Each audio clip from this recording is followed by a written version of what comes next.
100 armed men stood in a single sealed corridor, and only one boy faced them.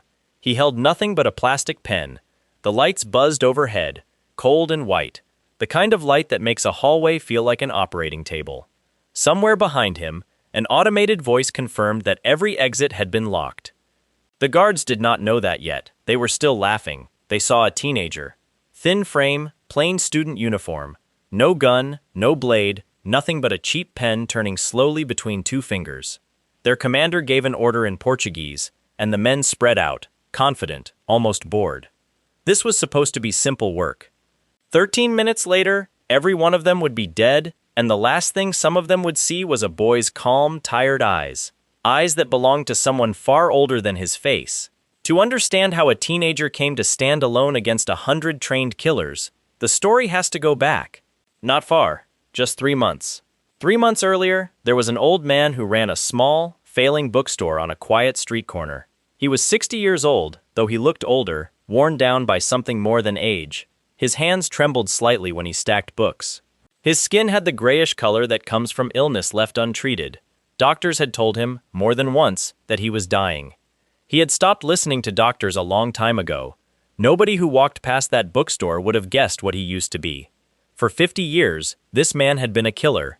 Not a street thug, not a hired gun, a legend. People in the underworld spoke his name the way sailors speak of storms, with respect and with fear. They called him Peter. Entire criminal networks across Asia had heard stories about him, though almost none of them had ever seen his face and lived to describe it. He was the kind of myth that got told to frighten new recruits. Behave, or Peter finds you. But myths get old too. Cancer had done what 100 rival assassins never managed. It had caught him. And so, with his body failing, Peter had done something almost nobody expected. He walked away. He opened a bookstore. He waited to die quietly, on his own terms, surrounded by paper instead of blood. He believed his war was over. He was wrong. One afternoon, a high school girl walked into the shop. She wore her uniform neatly, carried a canvas school bag, and browsed the shelves like any ordinary customer. Her name was Yuna. She picked up a novel, flipped through a few pages, and asked Peter a polite question about the price. Her voice was steady. Her hands were not. Peter noticed the tremor before she reached for the hidden blade sewn into her sleeve. He did not react with panic. He simply reached out, caught her wrist mid-motion, and stopped the strike before it started. He told her, calmly, that her stance was wrong, that her breathing gave her away 3 seconds before she moved, and that whoever trained her should be ashamed. Then he asked her, just as calmly, which orphanage she came from. Yuna froze. Nobody was supposed to know that detail from a single glance, but Peter had smelled something specific on her clothes. An old chemical scent used to disinfect church training halls he remembered from his own childhood. He recognized the small, disciplined pivot of her back foot, a technique taught only in one place. She belonged to the same organization that had raised him, an operation calling itself Glory, though its roots reached back 50 years to a religious orphanage run by a man named Father Gabriel. Yuna had been sent to kill him. She was young, scared, and clearly new to this work. Peter could have ended things right there. Instead, something in him hesitated. Maybe it was pity. Maybe it was memory of himself at that age, forced into violence before he understood what violence cost. He let her go, told her to leave, and turned back to his shelves as if nothing had happened. She did not get far. Minutes later, a second team arrived. These were not amateurs like Yuna. These were professional cleaners, sent to make sure the job got finished no matter who failed first. They stormed the bookstore with guns raised, intending to kill both the girl and the old man in the same sweep. Peter shoved Yuna behind a bookshelf as gunfire tore through the store. A bullet caught him in the stomach. He did not go down. He fought through the pain, using an old wooden cane as a weapon, breaking wrists and collarbones with brutal, practiced efficiency, until the last attacker dropped his gun and ran. Only when the shop was silent again did Peter allow himself to sink against the counter, blood soaking through his shirt. That was when Octopus arrived. Octopus was a regional boss inside the Glory organization, a heavy-set man with an unnervingly flexible body, the kind of flexibility that let him dislocate his own joints during a fight to slip out of holds that should have trapped him. He walked into the wrecked bookstore with the calm of a man visiting an old friend, stepping over broken glass without concern. He looked at Peter, bleeding on the floor, and smiled the way people smile at something pathetic rather than something dangerous. He told Peter that the news had already spread, that the old man's retirement, combined with his diagnosis, had given the new leadership an idea. Peter had spent 50 years earning money for the organization, quietly building savings worth 76 billion won, money he had planned to use for medical treatment, maybe even for something gentler than treatment, a peaceful end. Octopus explained, almost cheerfully, that those funds had already been frozen, converted, turned into a bounty, a reward offered to any assassin in the network willing to hunt down the man who had once been their greatest legend. Octopus called him old, called him sick, said the organization no longer had use for broken tools, no matter how sharp they used to be. For a man who had given his entire life, from childhood in that same orphanage, through 5 decades of loyal, brutal service, to hear that his life savings had become a bounty on his own head, and that his death was now considered good business, was its own kind of wound, worse than the bullet. Peter had never once had his photograph taken in 50 years of service. No family, no proof he had ever lived an ordinary life, only the organization. And now the organization had decided he was worth more dead than alive. He used a flash grenade to blind the room and dragged himself out into the street. Rain had started to fall, heavy and gray, and Peter stumbled through a public park with his hand pressed against the wound in his stomach. Every step cost him something. Eventually his legs gave out beneath a covered pavilion, and he collapsed onto wet stone, staring up at a sky that offered nothing back. He thought about waste. 50 years spent killing for other people's profit. No children, no home that was truly his. Nothing to show for a lifetime, except scars and a name that made strangers afraid. He closed his eyes, certain this was the end, and in some small, tired way, he was almost relieved. He woke up in a public restroom sometime later, and the first thing he noticed was that the pain was gone. Not dulled, gone. He looked down at his own hands and did not recognize them. The wrinkles were gone. The old scars from decades of knife wounds and bullet grazes had vanished from his skin like they had never happened. He touched his face in the mirror and saw a stranger looking back. A young man, maybe 19 years old, lean and unmarked, with sharp eyes that did not match the smooth, youthful face around them. His cancer was gone. His gunshot wound was gone. His body, somehow, impossibly, had reset itself to the peak of youth. But the mind behind those eyes had not changed at all. 50 years of combat instinct, muscle memory sharpened across 1,000 kills, the calm and terrible patience of a man who had survived things no teenager should ever survive, all of it was still there, locked inside a body that no longer matched the myth. Nobody who looked at this face would ever believe it belonged to the most feared killer in the country. Peter understood, almost immediately, what that meant. The organization believed he was dead, or dying, or at best a crippled has-been limping toward the grave. Every enemy who might recognize his old face now had nothing to recognize. He had become invisible in the most complete way possible, a weapon nobody would ever see coming. His first stop was Octopus's own restaurant. He walked in through the kitchen, calm and unhurried, drawing no attention from the staff, who saw only a young man passing through. In the kitchen he found a live octopus in a tank, thick-bodied and slick, meant for someone's dinner.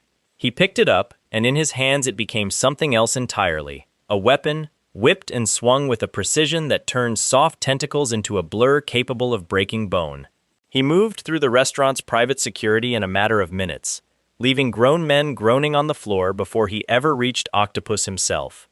He found something else in that restaurant too, a photograph, the only surviving image of his old face, kept somewhere in Octopus's private records as proof of a debt owed. Peter burned it without hesitation. There would be no trace left of who he used to be. From that point forward, the world would only know a 19-year-old stranger. But when he checked what remained of his frozen accounts, he found the truth was worse than he expected. His 76 billion won was gone, fully converted, fully spent, funneled into a bounty program that had already begun recruiting killers across the country. Everything he had spent a lifetime earning had disappeared into the machine that once called itself his family. Digging further, Peter discovered how much that family had grown. The old orphanage where he had been raised had transformed into something far larger and far more dangerous. Glory was no longer a hidden cult operating out of a church basement. It had become a sprawling criminal empire, quietly controlling politicians, corporations, private security contracts, all of it dressed up behind legitimate business fronts.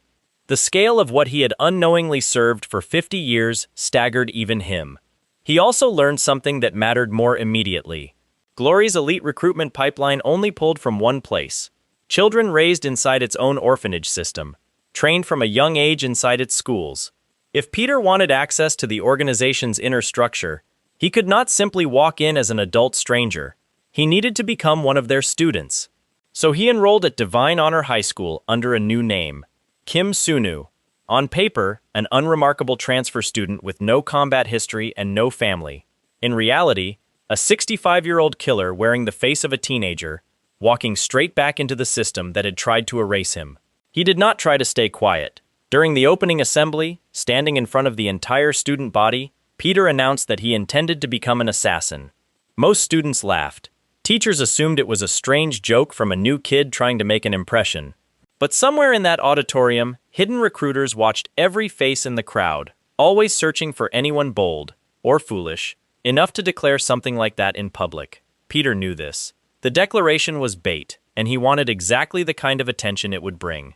It did not take long. The school's unofficial power structure ran through a local gang leader named Yang Yell, a senior student who ruled the hallways through fear and a small crew of loyal enforcers. Yang Yell decided to test the new transfer student, cornering him after class with several friends, expecting an easy lesson in humility. Peter ended the confrontation with a single flick of his finger against Yang Yell's forehead. The gang leader crumpled instantly, unconscious before he even understood what had happened. His friends stood frozen, uncertain whether to run or check if their leader was still breathing. Word of the fight spread through the school within hours, wildly exaggerated by the time it reached every classroom, but the core detail remained true. The strange new student had dropped the school's toughest senior with a motion so small it barely qualified as a hit. That detail reached the right ears. A crippled instructor named Lee Guang-yu ran a small, mostly ignored extracurricular group called the Volunteer Club, officially devoted to community service. Unofficially, it functioned as Glory's low-level scouting program, quietly identifying promising new recruits from the student body. Guang-yu had lost the use of one leg years earlier, a permanent reminder of his own violent past inside the organization, and he moved through the halls now with a slow, careful limp that most students mistook for simple disability rather than old battle damage. He approached Peter personally, offering a spot in the club, phrasing it as an invitation to build character and serve the community. Peter accepted without hesitation, already understanding exactly what door this small, ordinary-sounding club actually opened. Inside the volunteer club, Peter met the people who mattered. He saw Yuna again, the same girl who had once tried to kill him in a bookstore, now behaving like an ordinary, slightly anxious club member with no memory of ever meeting this particular transfer student before, because to her, she never had. The teenager she remembered failing to kill had been an old man. The boy sitting across the room now was someone else entirely, at least on the surface. Peter watched her carefully, deciding to say nothing for now, curious what kind of person she truly was beneath the assassin training that had been forced onto her since childhood. He also met a loud, competitive pair of twins, the Doko brothers, who spoke almost entirely in boasts about their own skill and their obsessive admiration for a killer they had only ever heard about in whispered stories, a legend called Peter, whom they clearly worshipped without any idea that the legend was sitting 3 feet away from them, quietly eating lunch. Their energy was almost exhausting. It was also, in its own clumsy way, sincere. Peter found himself, against every old habit of detachment, faintly amused by them. During an early sparring exercise meant to gauge new recruits, Peter deliberately underperformed. He let a punch land that he easily could have avoided. He stumbled at the right moment, breathed heavier than necessary, allowed himself to look like an average, unranked candidate barely worth a second glance. Instructor Guang Yu logged him as Class D, the lowest tier in the organization's ranking system, assigned only to minor jobs against ordinary civilians. Far above Class D sat Class C, then Class B, then the extremely restricted Class A, numbering only 36 active members across the entire network. And far above even that sat something almost mythical, the Disciples, 12 legendary killers from the organization's founding generation, spoken of the way old religions speak of saints. Nobody in that room had any idea they had just filed away, under the lowest possible rank, a man who had once stood above every single one of those tiers combined. That gap between what they saw and what actually stood in front of them would not stay comfortable for long. Not long after Peter joined the club, a new assignment came down from above.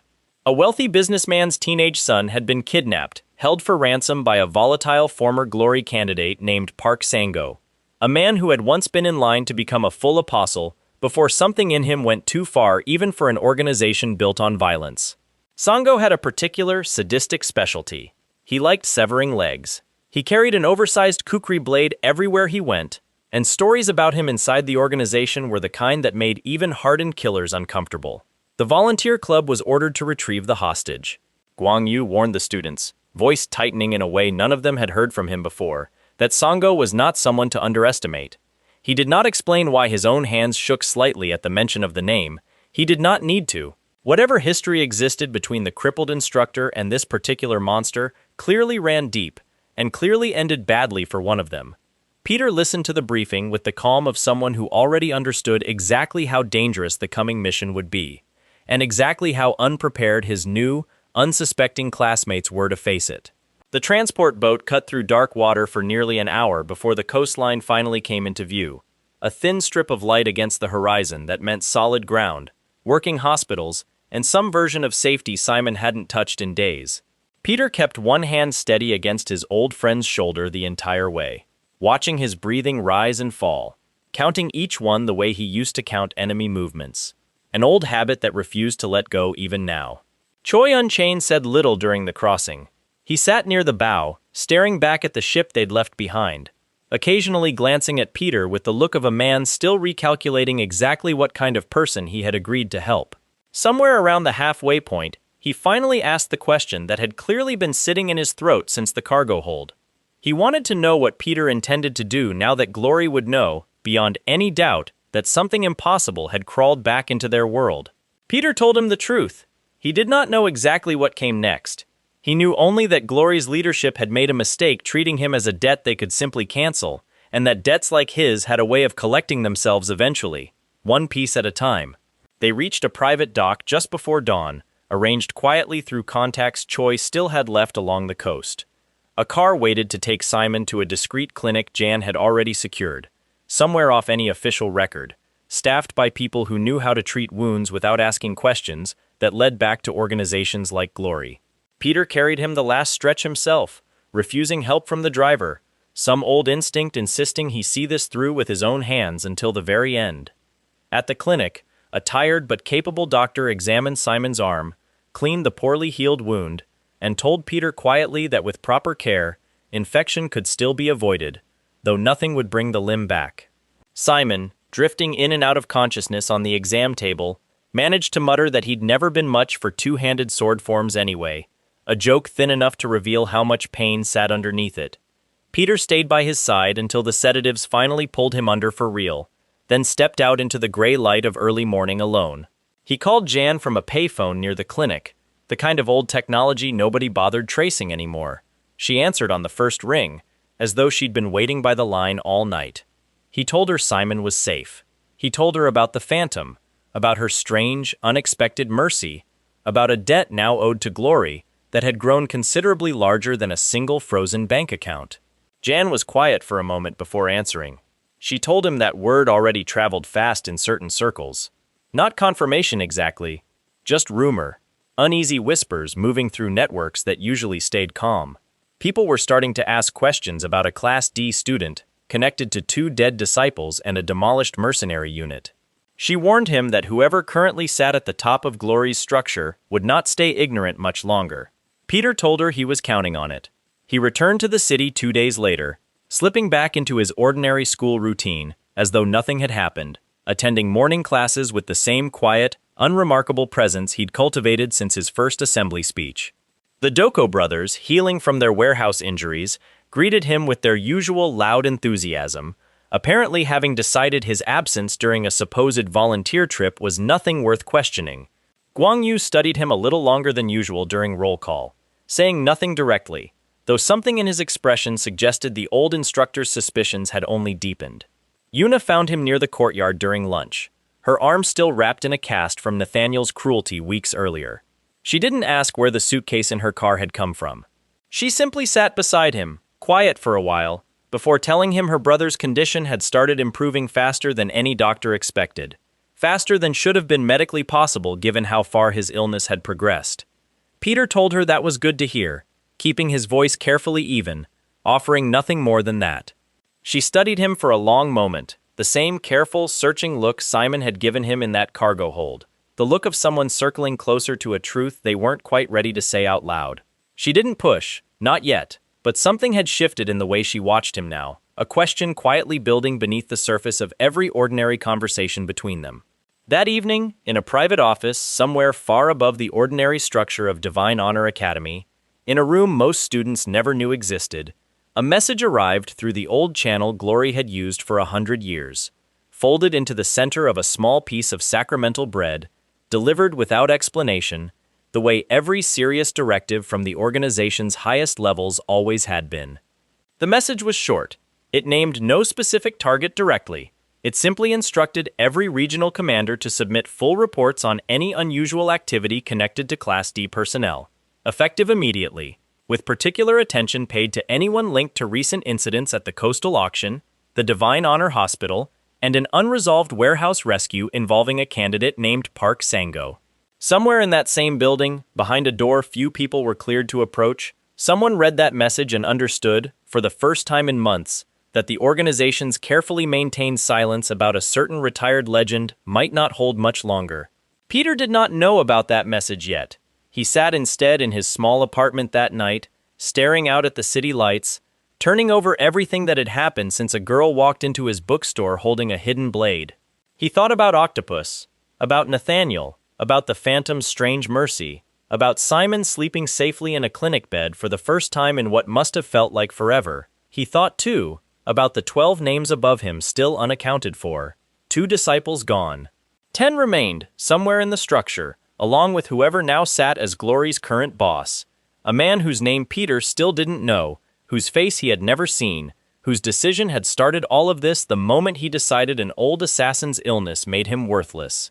Peter closed his eyes and allowed himself, briefly, something close to rest. The war was far from over, but for the first time since waking up young in a public restroom, with his cancer gone and his enemies still unaware, he let himself believe it was a war he could actually win. 3 days after the message went out through the old channel, Glory's response arrived in a form nobody expected. Not soldiers, not another assassination attempt, a summons. It came to Peter through the same route every legitimate club assignment used, slipped into his student mailbox disguised as routine paperwork for the volunteer club. Underneath the ordinary language about community service hours, a second layer of text, written in a code only recruits above a certain rank were ever taught, instructed him to appear at a specific address downtown, alone, at midnight, for what it called a routine evaluation.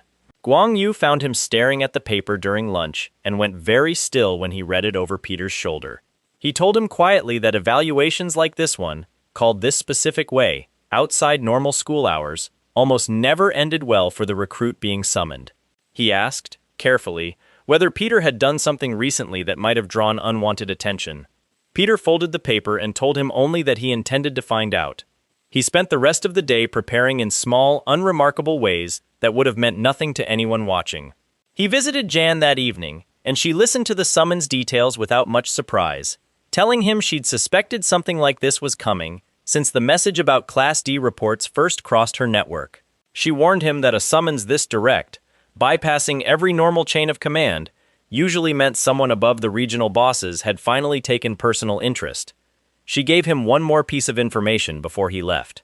The address named in the summons belonged, according to old records she'd dug up, to a private building Glory used decades ago for meetings involving the organization's founding council.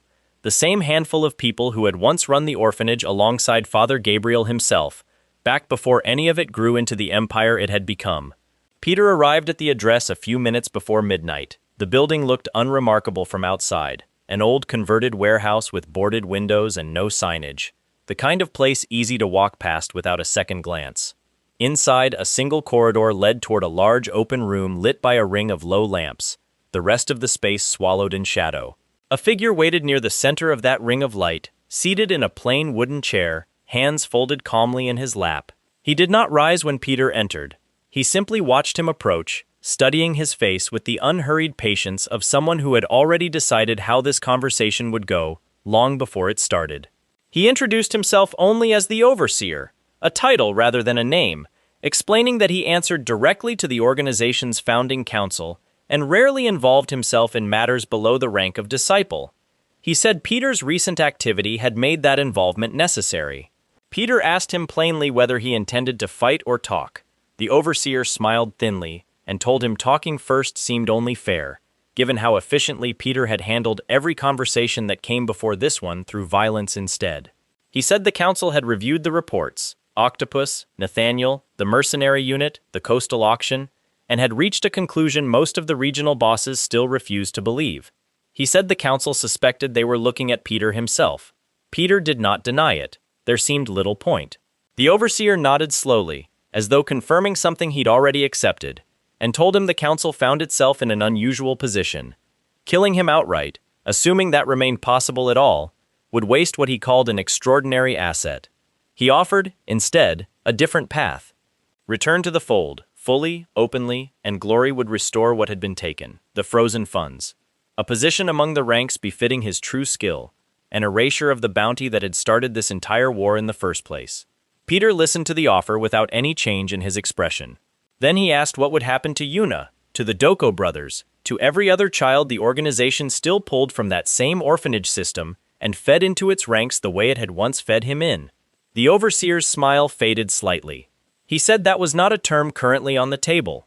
Peter told him that was the only term that mattered. The room's temperature seemed to drop, though nothing physical had changed. The Overseer studied him for a long moment, then said quietly that he had expected this answer, though the council had hoped otherwise. He said the offer would not be repeated, and that whatever came next between Peter and the organization would proceed without further attempts at diplomacy. Peter told him that suited him fine. Diplomacy had never really been his strength anyway. The Overseer rose from his chair for the first time, revealing a frame taller than Peter had estimated from the seated position, his calm demeanor shifting into something colder, more deliberate. He said that the council would send its next response through more direct means, and that Peter should prepare himself, because everything he had faced until now, Octopus, Nathaniel, even the Phantom, represented only the outer edge of what Glory still had in reserve. He gestured toward the shadows lining the room's far wall, and figures Peter hadn't noticed until that moment stepped forward into the lamplight, 3 of them, dressed in plain dark clothing that gave away nothing about their rank or origin.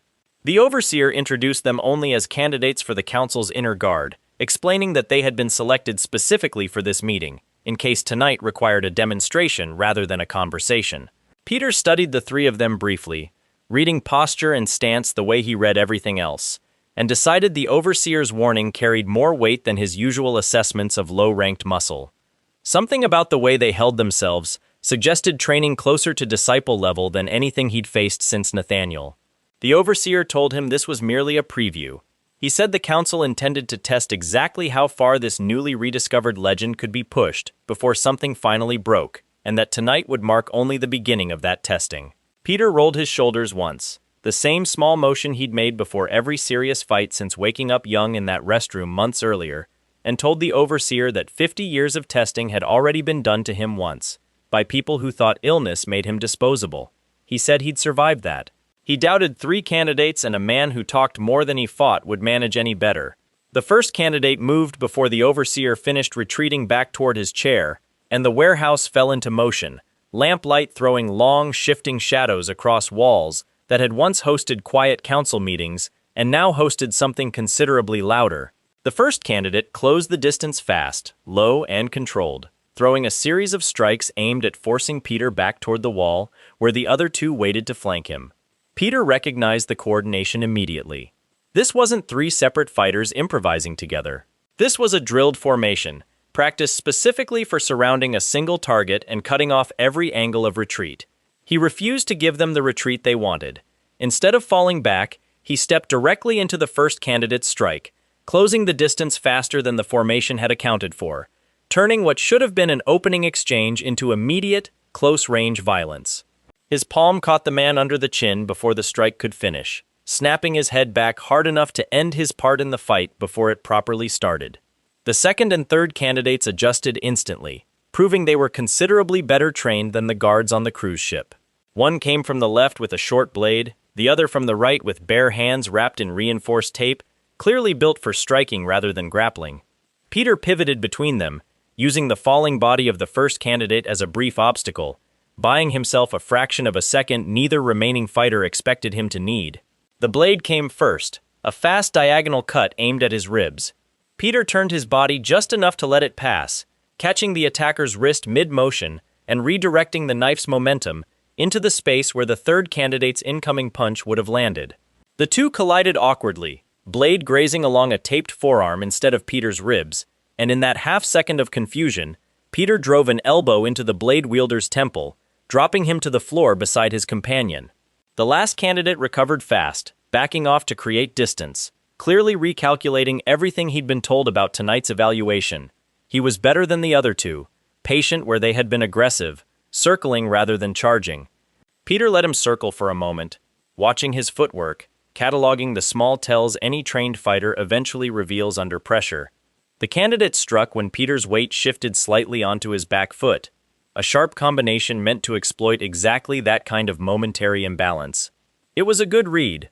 It would have worked against almost anyone else in that warehouse. Peter had shifted his weight on purpose. He absorbed the first two strikes, letting them land against forearms rather than anywhere vital, and used the opening created by the candidate's overcommitted third strike to catch his arm and drive him face first into the concrete floor. The impact echoed through the warehouse, and the candidate went still, unconscious before he fully understood what had happened. 3 trained fighters, selected specifically to demonstrate the council's remaining strength, lay scattered across the floor in under a minute.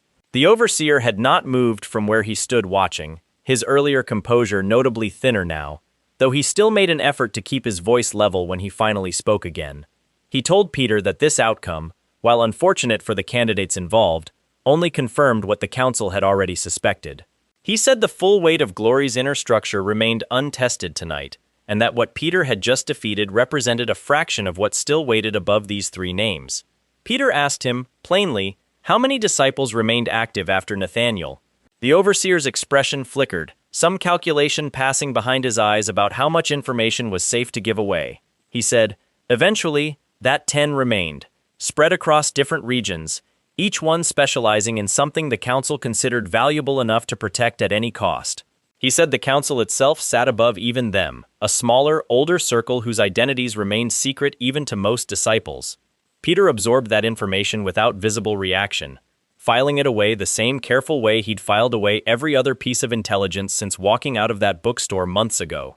The overseer straightened his jacket, regaining some measure of his earlier composure, and told Peter that tonight's meeting, regardless of how the demonstration portion had concluded, still stood as a genuine warning rather than an empty threat. He said the council would not offer another invitation to negotiate. Whatever came next would arrive without warning, without a summons, without the courtesy of a conversation first. Peter told him that suited him better anyway. Conversations had never gotten him anywhere useful with this organization, not in 50 years of loyal service, and certainly not tonight. He turned to leave, stepping over the unconscious candidates without any particular concern for their condition, and paused only once at the warehouse's exit. He looked back at the overseer, still standing near his chair in that ring of lamplight, and told him one more thing before disappearing into the dark street outside.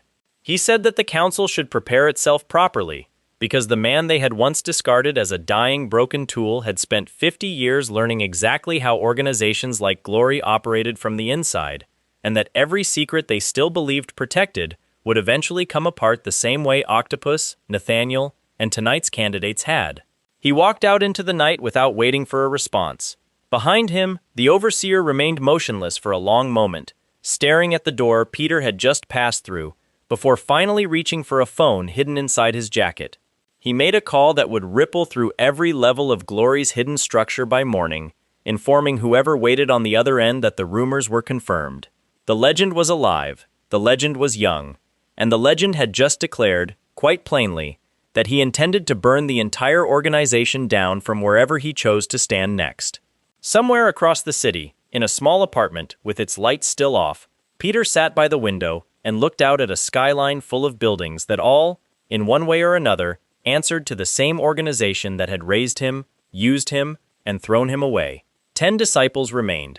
A council of unknown names sat above them. Somewhere in that structure, the man who had actually ordered his bounty still walked free, still believed himself untouchable. Peter closed his eyes, allowing himself one more quiet moment before whatever came next arrived at his door. The war had only just begun.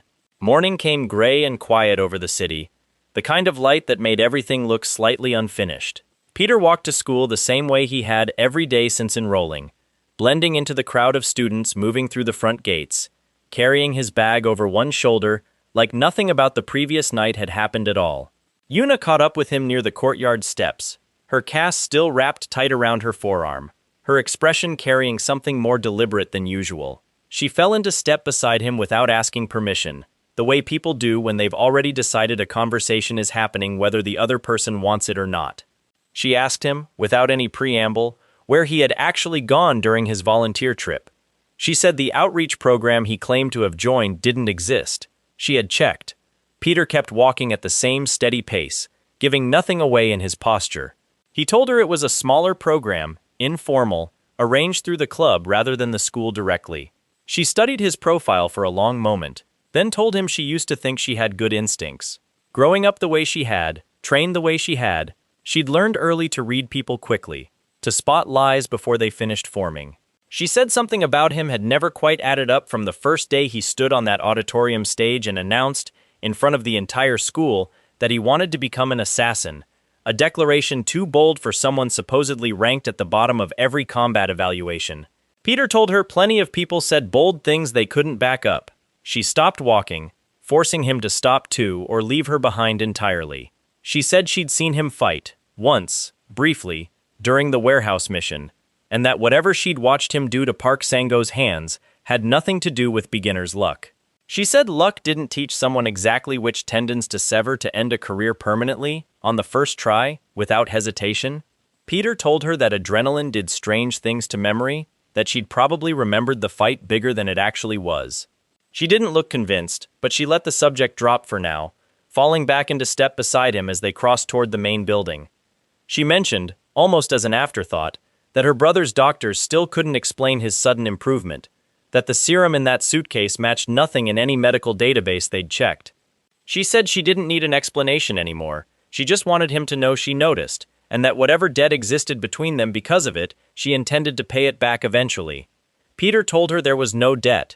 She disagreed quietly, and left it there. Inside the volunteer club's meeting room later that afternoon, Guang Yu called Peter aside after the other students filed out, closing the door behind them with the deliberate care of a man who wanted privacy for what came next. He didn't sit down. He stood near the window instead, staring out at the training yard below. His weight shifted carefully off his weaker leg. He told Peter that he'd served glory for over 20 years before an injury forced him into teaching, and that in all those years, he'd only ever heard whispered stories about a killer skilled enough to be spoken of in the same breath as the founding disciples, despite never officially holding that rank himself. He said the stories always described the same things: an economy of movement, a refusal to waste a single unnecessary strike, weapons chosen from whatever happened to be nearby rather than anything conventional.